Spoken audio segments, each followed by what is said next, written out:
যুব সমাজের এখন যে অবস্থা, আপনি সামনে একটা ভয়ঙ্কর বিকলাঙ্গ যুব সমাজ দেখতে পারবেন। মস্তিষ্ক বিকৃত হয়ে গেছে এদের মোবাইল ফোন দিয়ে। মোবাইল ফোন, পর্নোগ্রাফি, মেয়েদের ফিতনা, হারাম অ্যাফেয়ার্স, মাদক, জুয়া, টিকটক, এই করতে করতে এদের মস্তিষ্কর সুস্থতা নষ্ট হয়ে গেছে। আল্লাহর কসম, আল্লাহর কসম করে বলছি, এরা সুস্থ না। একটা চিত্র খুব কমন দেখতে পারবেন, 10টা-20টা ছেলে গোল হয়ে বসে আছে ফোন নিয়ে, সবার মনোযোগ নিচের দিকে।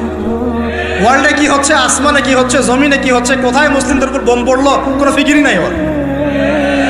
আপনি মনে করেছেন যে এই যুব সমাজ আগামীতে দেশের হাল ধরবে?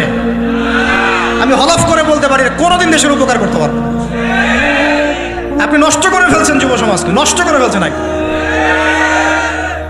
এদেরকে সুস্থতার দিকে নিয়ে আসতে হলে ইসলামী শিক্ষার কোনো বিকল্প নাই, নামাজের কোনো বিকল্প নাই। এদেরকে সামাজিক কাজে লাগিয়ে দিতে হবে, সোশ্যাল কাজে, সামাজিক উন্নয়নমূলক কাজে, এই যে মানবতার সেবামূলক কাজে, প্র্যাকটিক্যাল কিছু কাজে। কিছু বানাও, কিছু করো, সায়েন্স নিয়ে ঘাটাঘাটি করো, কিছু প্রযুক্তি উদ্ভাবন করো, তোমরা কিছু করো।